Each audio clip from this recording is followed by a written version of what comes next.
Glória a Deus. Meus queridos irmãos, dentro deste clima que a Igreja e o Espírito Santo produziram, nós vamos falar a palavra de Deus. Há uma palavra para nós nesta noite, e eu creio de todo o meu coração, que é uma palavra especialmente preparada pelo Espírito Santo para esta oportunidade. Nós começamos uma série de mensagens sobre transferências divinas.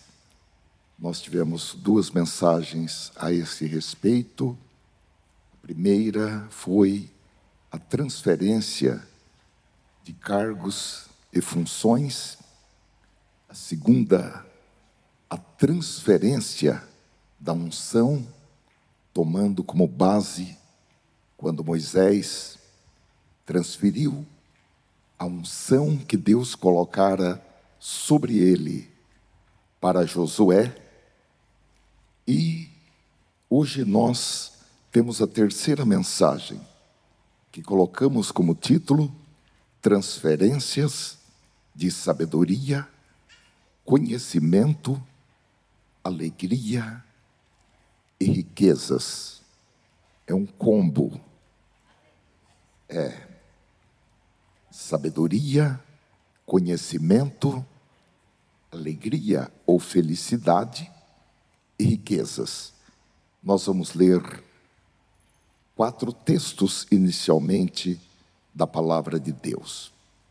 O primeiro no livro de Eclesiastes.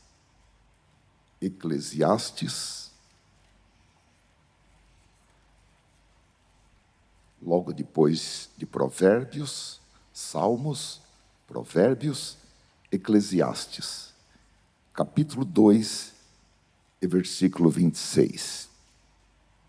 A palavra do Senhor nos diz assim: porque ao homem que é bom diante dele, dá a Deus sabedoria e conhecimento e alegria, mas ao pecador dá trabalho para que ele ajunte e amontoe e dê ao bom perante a sua face. Também isso é vaidade e aflição de espírito. Provérbios, capítulo 13 e versículo 22. Voltando algumas páginas. Provérbios 13 e 22. A palavra do Senhor nos diz assim: o homem de bem deixa uma herança aos filhos de seus filhos, mas a riqueza do pecador é depositada para o justo. Uma outra tradução diz: acaba chegando às mãos dos justos para quem foi guardada. Nós vamos voltar mais algumas páginas para o livro de Jó. Jó, capítulo 27. Jó, capítulo 27, versículos 16 e 17. A palavra do Senhor nos diz assim: se o perverso amontoar prata como pó e acumular roupas como barro, poderá até acumular tudo isso, mas o justo é que vestirá as roupas, e o inocente ficará com a prata. O nosso quarto texto está no livro de Provérbios. Voltamos para Provérbios, capítulo 28 e versículo 8, que diz assim: quem fica rico emprestando dinheiro a juros altos, e explorando o povo, acaba deixando a sua riqueza para quem é bondoso com os pobres. Amém. Ó Senhor, os nossos corações estão abertos para receber a instrução da Tua palavra, que nos dá competência, habilidade, para que nós possamos experimentar o Teu favor contínuo sobre as nossas vidas. Nós estamos abertos para que sejamos reeducados pelo Espírito Santo, para que os nossos pensamentos sejam, Senhor, restaurados àquilo que o Senhor pensou lá no Éden, quando criou o homem e a mulher. Eis-nos aqui, diante da Tua presença. Vem, Senhor, fazer com que esta palavra seja retificadora das nossas vidas, dos nossos pensamentos, do nosso estilo de viver, em nome de Jesus. Amém. Meus queridos irmãos, o reino de Deus e as nossas vidas, todas as coisas, sejam elas visíveis ou invisíveis, e o próprio universo, são regidos por leis e por princípios, tanto princípios físicos, como também princípios espirituais. Esses princípios foram estabelecidos por atos da soberania, vontade de Deus. Ele, o Criador e sustentador de todas as coisas. Na criação de Deus, há dimensões físicas, quando nós lemos o Gênesis, e também dimensões espirituais. Todas elas são regidas por leis, são regidas por princípios que funcionam com exatidão atômica. Os nossos relógios não são suficientes para medir a exatidão de Deus. Até mesmo, meus queridos irmãos, o império das trevas, que é composto por aquela terça parte dos anjos que se rebelaram contra Deus, quando Lúcifer os aliciou, até mesmo o império das trevas, que se encontra em rebelião contra Deus, rebelião contra as obras de Deus, máxime o ser humano, até mesmo o reino das trevas está sujeito às leis, aos princípios e aos limites estabelecidos pelo Criador. Nem Satanás e nem os seus demônios podem ultrapassar as barreiras estabelecidas pelo Senhor. Alguns desses princípios, irmãos, estão revelados pela palavra de Deus.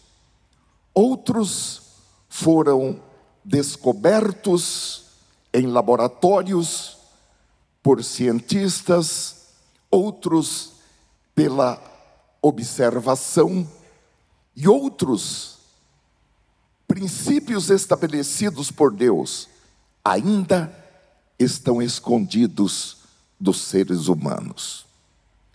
Em Marcos, ou melhor, Mateus capítulo 13 e versículo 11, Jesus disse que há mistérios do reino dos céus que são revelados de forma seletiva apenas para os discípulos de Jesus. Não adianta até mesmo o conhecimento das línguas originais em que a Bíblia foi escrita. Não adianta um grande conhecimento na interpretação. Jesus está dizendo que existem mistérios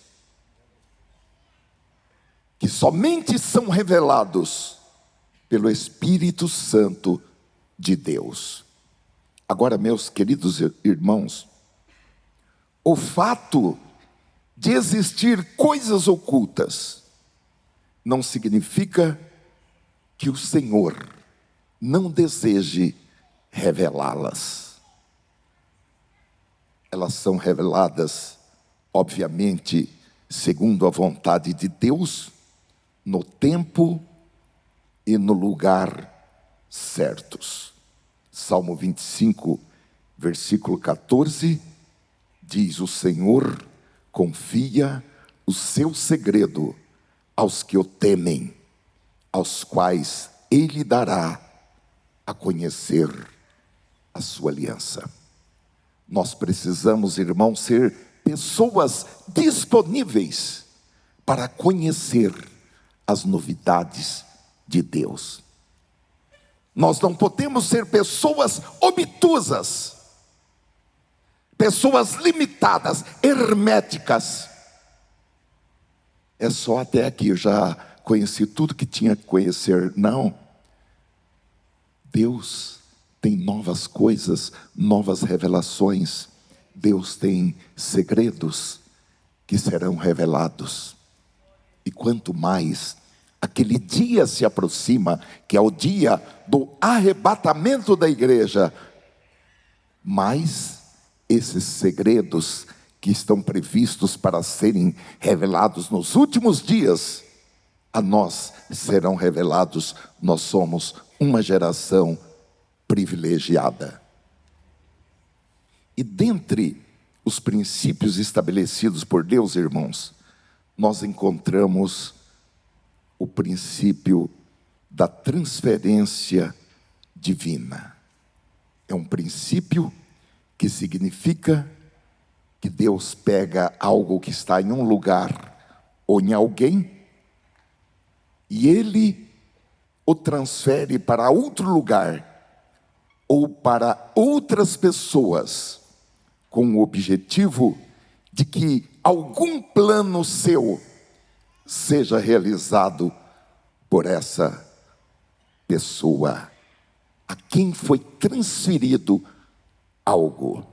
O ponto máximo, irmãos, do princípio da transferência divina foi a nossa transferência da família de Adão, do qual nós trazemos um código genético para a descendência de Cristo, do qual também nós trazemos um código genético espiritual, que o apóstolo Paulo nominou como a natureza divina. Glória ao nome do Senhor. Nós fomos transferidos da descendência de Adão para a descendência de Jesus. Amém, irmãos?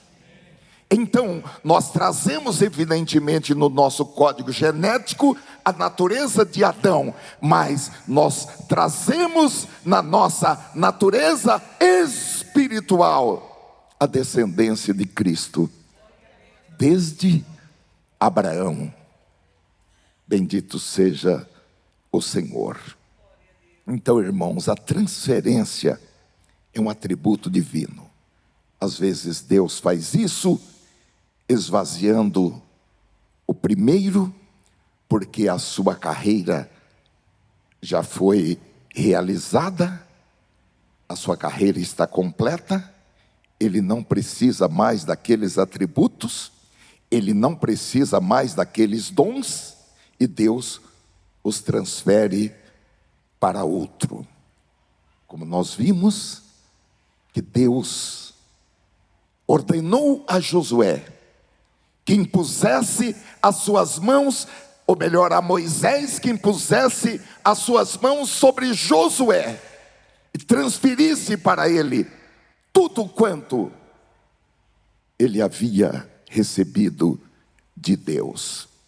Outras vezes, Deus o faz conservando pleno o primeiro, com os mesmos atributos e os mesmos dons que dele foram transferidos para outros. Também nós poderíamos lembrar a experiência de Moisés, quando ele convocou 70 príncipes das tribos e transferiu para eles toda a sabedoria, toda a riqueza de inteligência que Deus havia dotado a ele. É por isso que o apóstolo Paulo diz que nós precisamos ter muito cuidado com o dom ou os dons que nós recebemos pela imposição de mãos.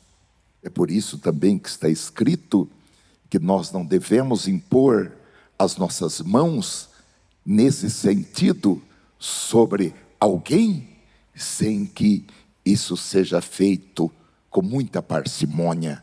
Não imponhas as tuas mãos sobre alguém para transferir dons. E aqui, lá, Paulo estava falando de dons ministeriais.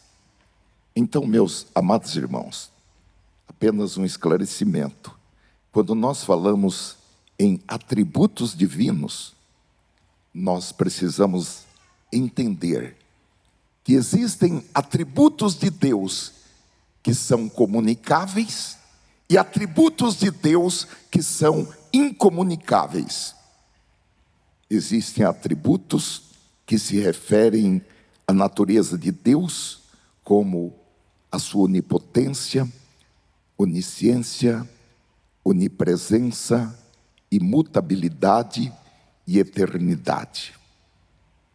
E existem atributos de Deus que são comunicáveis e que são compartilhados com os seres humanos.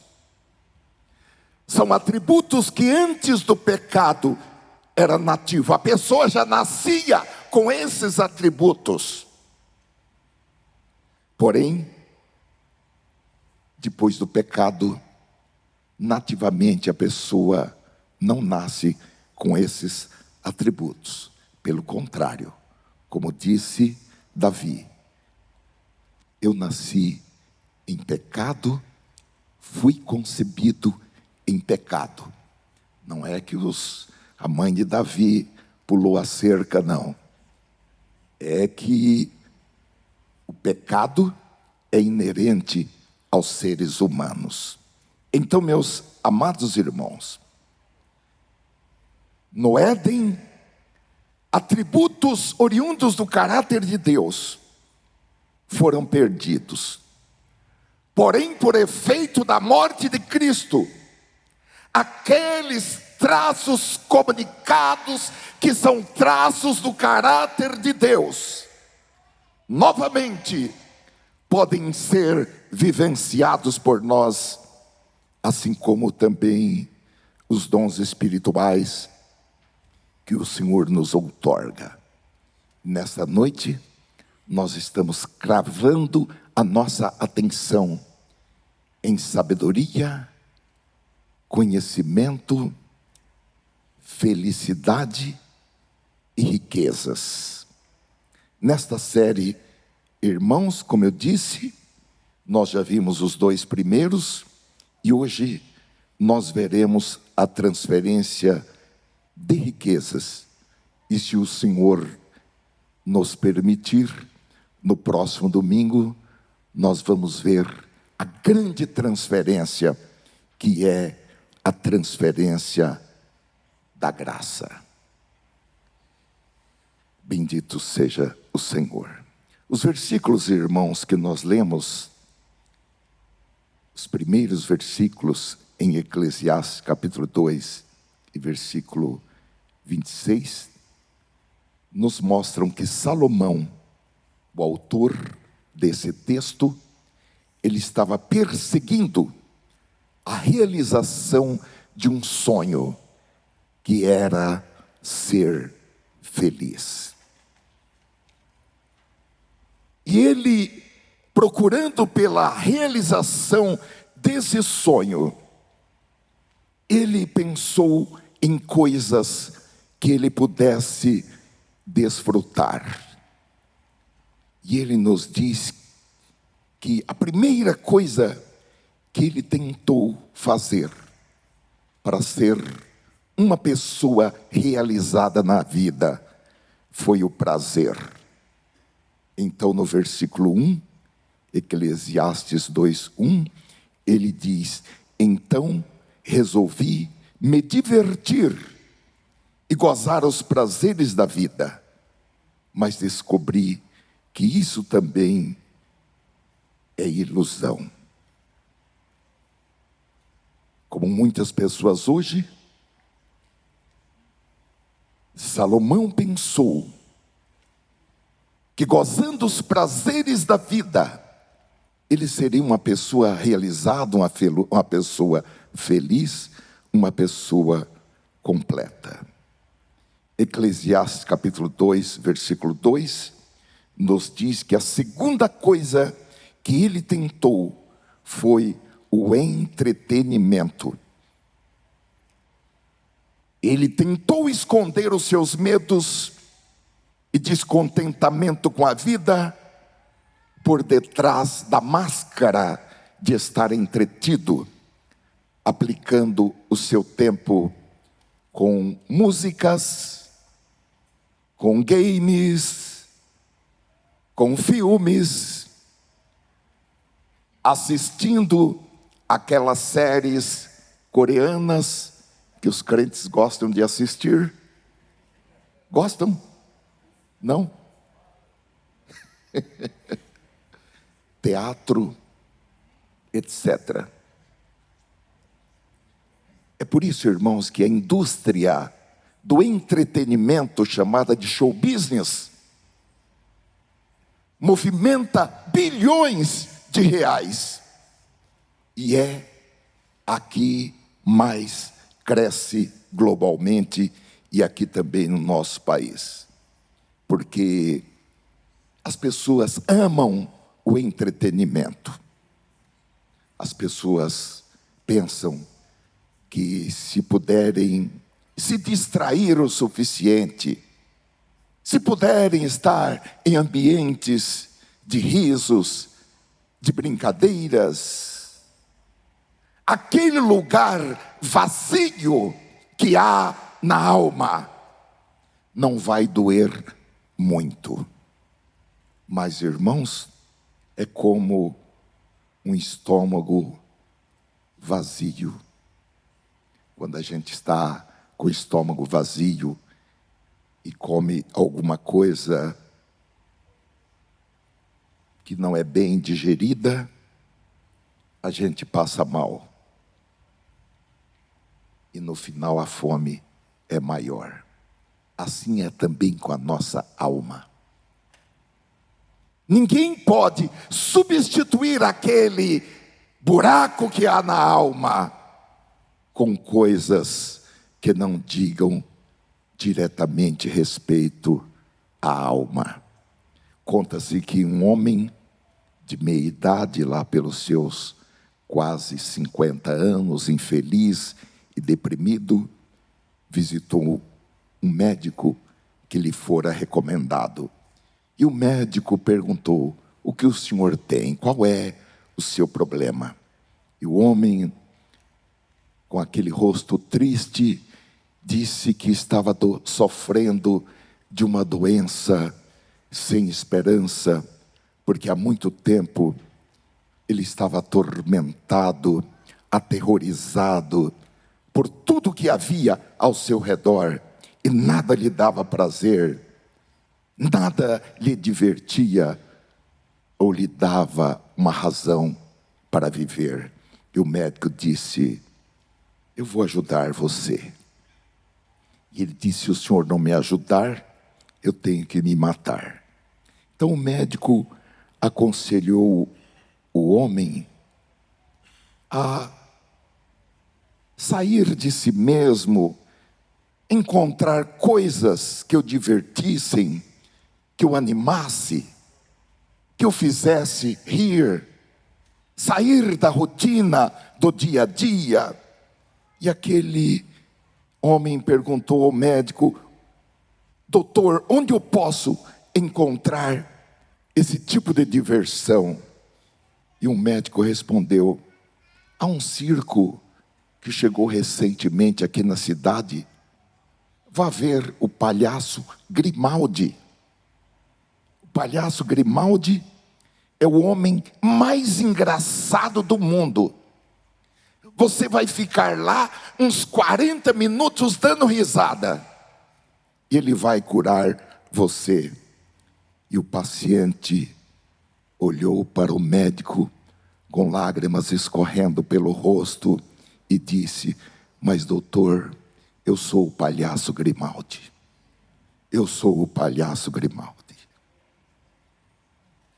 Eclesiastes capítulo 2, versículo 2, Salomão diz: cheguei à conclusão de que o riso é tolice e de que o prazer não serve para nada.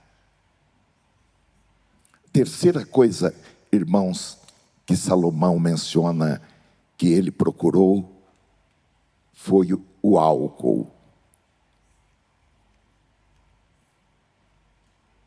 Salomão não estava se referindo à embriaguez que a pessoa fica fora de si. Salomão estava se referindo a beber sem ficar embriagado. Beber pelo prazer de beber, mas sem se embriagar. Então, ele diz: procurei ainda descobrir qual a melhor maneira de viver. Eclesiastes 3:2. E então resolvi me alegrar com o vinho e me divertir. Pensei que talvez fosse essa a melhor coisa que uma pessoa pode fazer durante a sua curta vida aqui na terra. A maioria dos comentaristas diz que a referência aqui não seria somente para o vinho, mas seria para qualquer coisa que é servida na mesa, seja comida ou bebida. Então, Salomão experimentou as comidas mais deliciosas, comeu os doces mais deliciosos e bebeu as bebidas mais exóticas, as bebidas mais caras. No entanto, ele não as achou mais gratificantes, nem os alimentos para comer, e nem as bebidas, do que as bebidas comuns. Meus queridos irmãos, às vezes a gente poderia imaginar que Salomão, experimentando as melhores comidas, as melhores bebidas, os maiores artistas, as mulheres fisicamente mais lindas e mais atraentes, os brinquedos mais caros, aqueles brinquedos de gente adulta, vestindo as melhores roupas. Porque, meus amados irmãos, há muitas pessoas que estão tentando viver parte do plano de Salomão em suas vidas. Elas acreditam que, se tiverem mais prazer em suas vidas, se puderem viajar mais, ir a restaurantes, que se tiverem mais roupas de marcas, elas seriam mais felizes. Obviamente, eu acredito que todos nós gostamos de nos divertir, e não é nenhum pecado, diversão não é pecado, porém é incrível como há pessoas, e a gente mesmo corre esse risco, de construir a vida em torno de experiências de prazer, de entretenimento. Porém, irmãos, a realidade, e vamos falar a triste realidade, é que as pessoas que buscam construir as suas vidas em torno do prazer, acabam por ficarem decepcionadas, porque embora experiências prazerosas são prazerosas, elas não trazem uma satisfação, um completo contentamento duradouro, definitivo. Há um texto em Provérbios capítulo 14, versículo 3, que diz que até no riso o coração pode doer e a alegria pode acabar em tristeza. Porque, irmãos, o prazer parece bom por um tempo, mas o prazer é ilusório.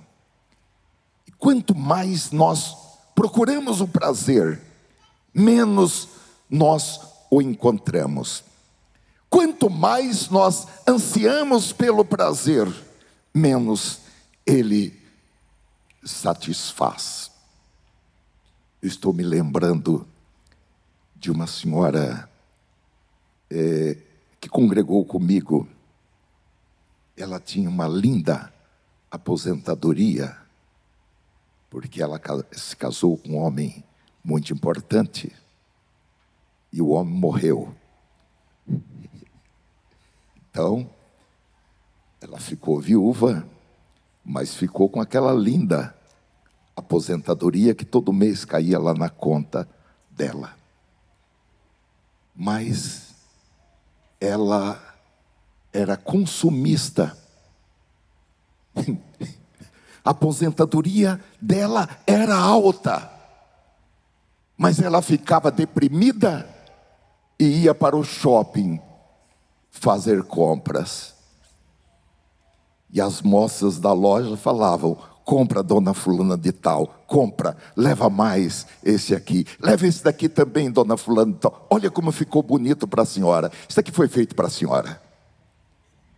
E essa irmã, meus queridos irmãos, apesar dessa aposentadoria gorda, era gorda mesmo, essa irmã só vivia endividada.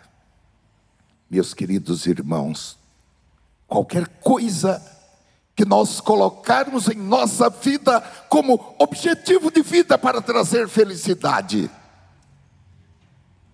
vai falhar, vai ser decepcionante, vai ser vazio. Glória a Deus. Agora, aqui Salomão não está dizendo que as pessoas não podem se divertir, não pode comer coisa gostosa, não pode beber bebida gostosa, não pode comprar roupas e sapatos e bolsas. Salomão não está dizendo que as pessoas que fazem isso são tolas. O que Salomão está dizendo é que se o prazer em ter coisas, em desfrutar de coisas, for a única razão de viver, é uma razão falida. A satisfação é curta, a satisfação é superficial, a satisfação pode até funcionar como um anestésico, A pessoa está com muitas dores, então esses medicamentos mais fracos não funcionam e vai cada vez aumentando a dose até chegar a doses que não funcionam mais. Então essas coisas podem servir como um anestésico, mas só vai até certo ponto. Salomão, irmãos, também buscou uma outra coisa muito interessante para satisfazer a sua vida, para que ele fosse um homem realizado, que está muito em voga hoje, que é o empreendedorismo. O empreendedorismo. Eclesiastes capítulo 2, versículo 4, versículo 5 em diante, ele diz: plantei jardins e pomares com todos os tipos de árvores frutíferas, também construí açudes para regar as plantações, comprei muitos escravos, além desses tive outros nascidos na minha casa, tive mais gado e mais ovelhas do que todas as pessoas que moraram em Jerusalém antes de mim. Também ajuntei para mim prata e ouro dos tesouros dos reis e das terras que governeis. Homens e mulheres cantaram para me divertir, e tive todas as mulheres que um homem pode desejar. Sim, fui grande, fui mais rico do que todos os que viveram em Jerusalém antes de mim, e nunca me faltou sabedoria. Consegui tudo o que desejei, não neguei a mim mesmo nenhum tipo de prazer, eu me sentia feliz com o meu trabalho, e essa era a minha recompensa. Mas quando pensei em todas as coisas que havia feito, e no trabalho que tinha tido para consegui-las, compreendi que tudo aquilo era ilusão, não tinha nenhum proveito, era como se eu estivesse correndo atrás do vento. Com todo o trabalho, todas as riquezas, um estilo de vida que acompanhava o seu sucesso, Salomão não conseguia encontrar plena realização na vida. Quando ele pensou em todas as coisas que ele havia feito, Eclesiastes 2:11, e no trabalho que tinha tido para conseguir fazê-las, ele diz: compreendi que tudo aquilo era ilusão, não tinha nenhum proveito, era como se eu estivesse correndo atrás do vento. Salomão, meus amados irmãos, passa o resto do capítulo 2 dizendo que não importava o que ele tentasse, ele não encontrava realização.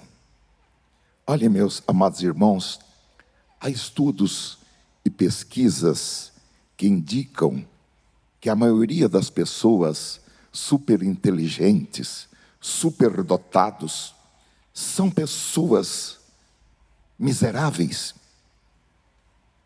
porque a riqueza não traz felicidade.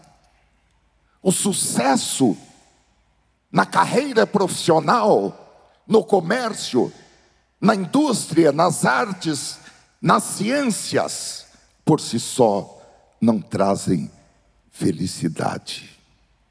Ele, nos versículos 12 a 16, que nós não vamos ler por falta de tempo, ele até declara que não conseguia encontrar realização na sua sabedoria, porque ele podia até ajudar os outros com seus problemas, mas ele não conseguia encontrar alívio para si mesmo. E o pior de tudo, irmãos, é que Salomão diz que não havia nada que pudesse ser feito para contornar aquela situação. E então ele chega a uma conclusão deprimente. Eclesiastes capítulo 2, versículo 20. Ele diz: então eu me arrependi de ter trabalhado tanto e fiquei desesperado por causa disso. A gente trabalha com toda a sabedoria, conhecimento e inteligência para conseguir alguma coisa e depois tem que deixar tudo, tem de deixar tudo para alguém que não fez nada para merecer aquilo. Isso também é ilusão e não está certo. Salomão teria razão lá diante dessas palavras, porque nós conhecemos pela Bíblia que o seu filho Roboão, que foi o sucessor dele, foi um homem que fez muitas tolices e que levou também o povo de Deus a seguir os seus pensamentos, os seus caminhos, seus exemplos, e também a fazer tolices voltadas para a idolatria. Os irmãos depois podem ler no segundo livro das Crônicas, capítulo 12, e no primeiro livro dos Reis, capítulo 14. Agora, meus amados irmãos, seria muito deprimente se nós colocássemos um ponto final aqui e falássemos: então, irmãos, assim foi a vida de Salomão. Mas a Bíblia diz que o ponto de vista, a cosmovisão, a vida de Salomão começaram a mudar quando ele permitiu que Deus retornasse na sua vida. E aqui, irmãos, no livro de Eclesiastes, o pregador reconheceu que o significado da vida é encontrado em um relacionamento correto com Deus. Glória a Deus. Somente um relacionamento correto com Deus é que pode levar alguém a realmente ter prazer em desfrutar de comer, de beber e de trabalhar. Nos versículos 24 e 25, ele colocou da seguinte maneira: não há nada melhor para o homem do que comer, beber e encontrar prazer no seu trabalho. Vi também que isto vem da mão de Deus, pois além dele, quem pode comer ou quem pode ter prazer? Evidentemente, o trabalho é significativo, deve ser significativo, mas o trabalho só é totalmente significativo, 100% significativo, quando nós o fazemos para Deus, para a glória de Deus. Peço licença aos irmãos para dizer: quando eu comecei a trabalhar, irmãos, quando eu comecei a trabalhar num escritório, porque eu já tinha trabalhado em outras coisas. Eu tinha 14 anos e eu fui trabalhar num escritório em 1969. O salário mínimo era de 180 cruzeiros, que era o dinheiro da época, por mês. E eu fui ganhar nesse trabalho 40 cruzeiros por mês. Porém, o meu patrão não me pagava. Ele dava 5 cruzeiros, 10 cruzeiros, 2 cruzeiros. O que ele dava mais era 2 cruzeiros. De maneira, meus amados irmãos, que em 1 ano e meio eu recebi só 180 cruzeiros. E eu trabalhava duro.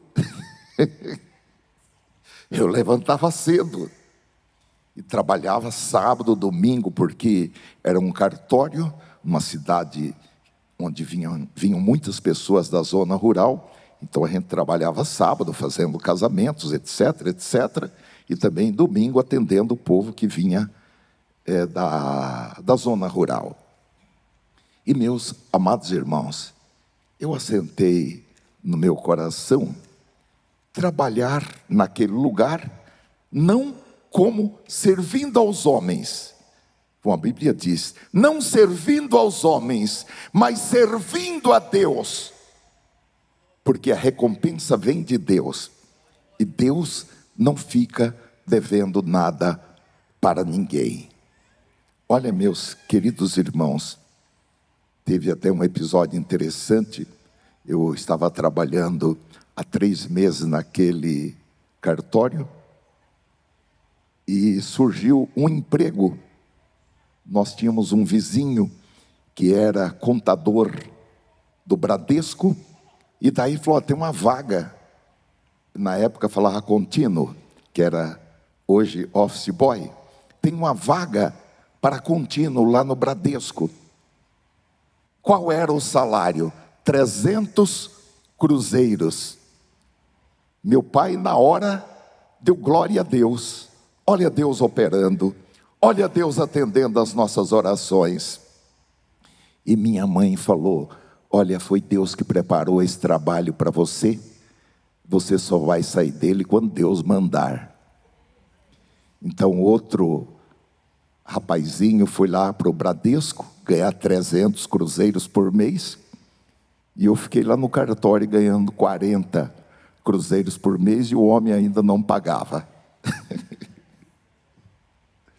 Porém, a palavra de Deus diz: servindo a Deus.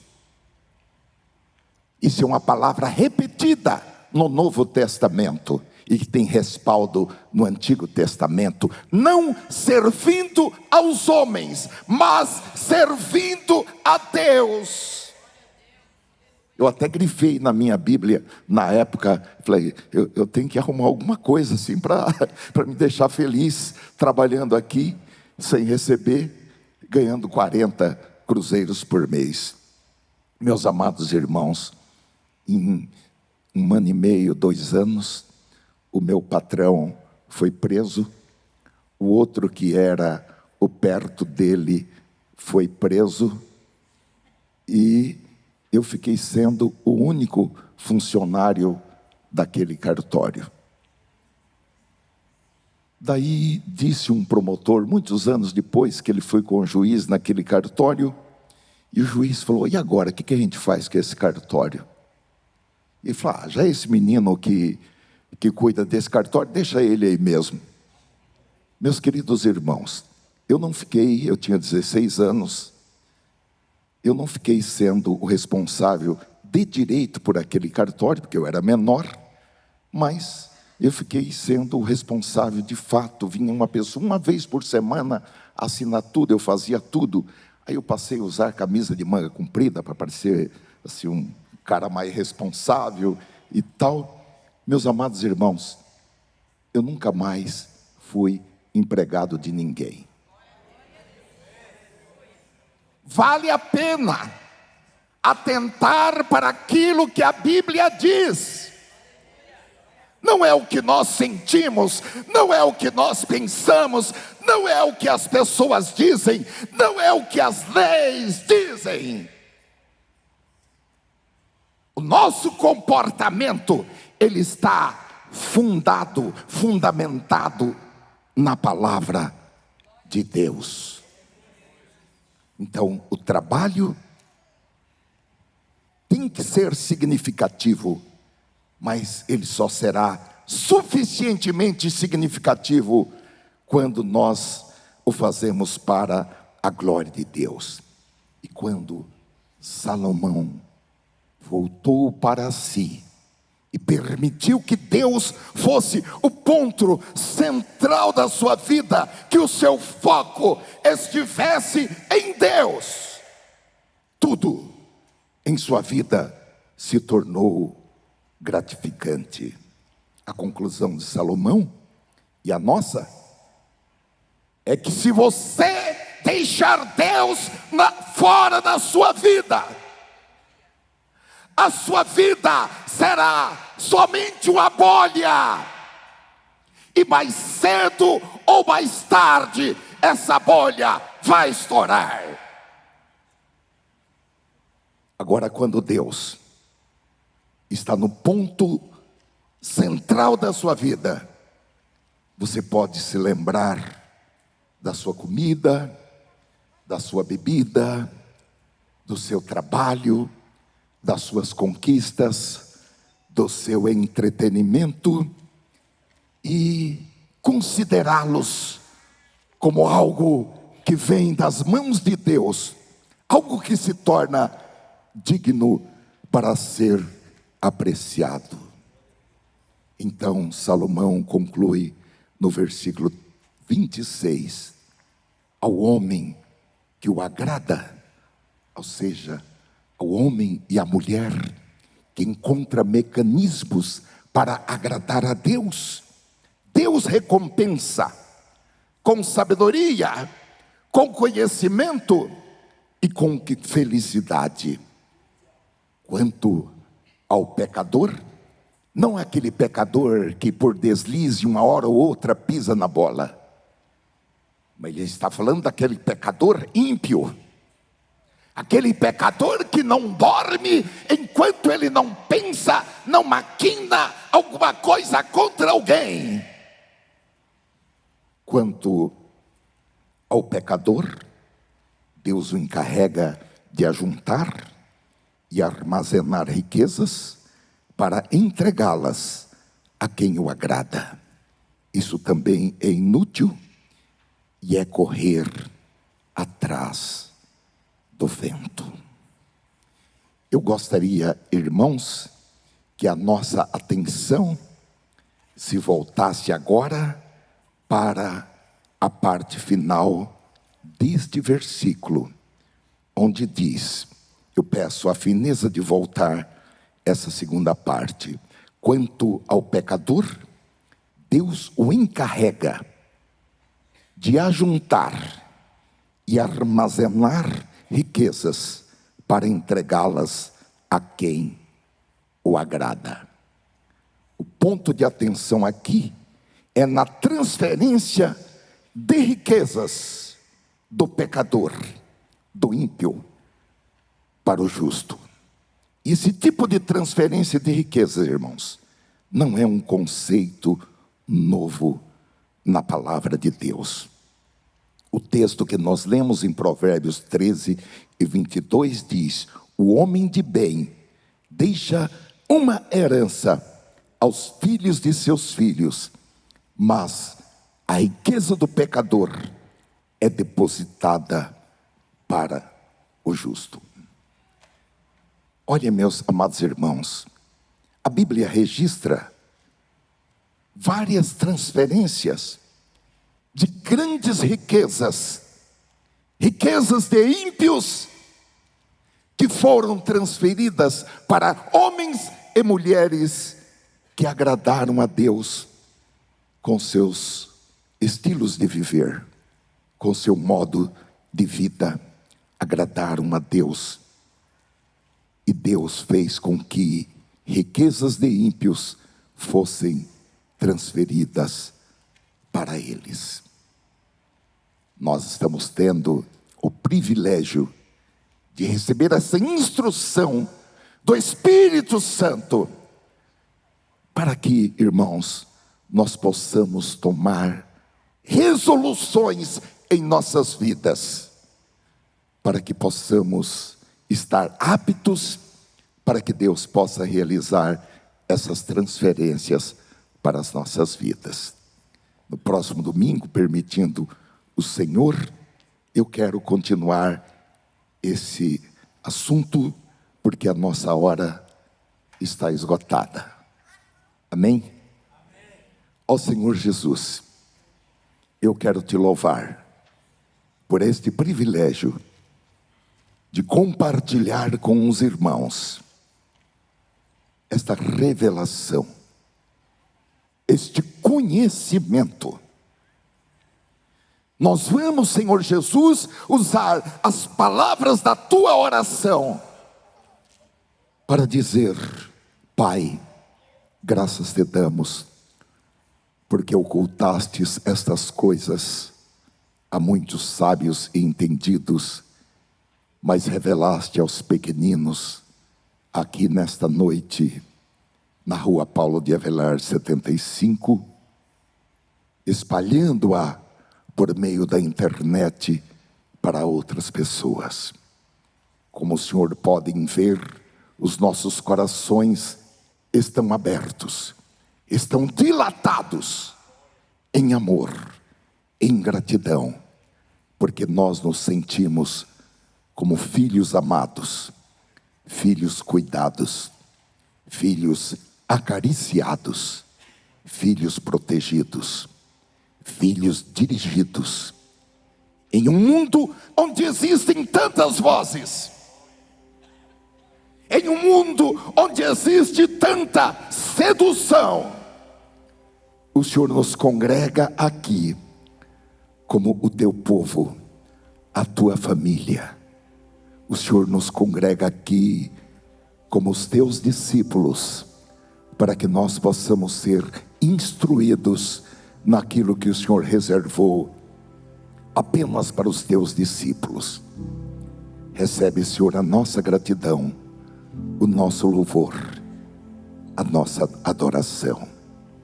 Como intercessor, eu rogo, Senhor, por mim e pelos meus irmãos e irmãs, para que nós estejamos qualificados, sejamos homens e mulheres aptos, habilitados, para que o Senhor possa fazer as transferências de sabedoria, de inteligência, de felicidade e de alegria, e também transferências financeiras. Eis-nos aqui, Senhor, disponíveis para as novidades do Espírito Santo que são trazidas para as nossas vidas, em nome de Jesus Cristo. Amém. Diga comigo amém. Graças a Deus.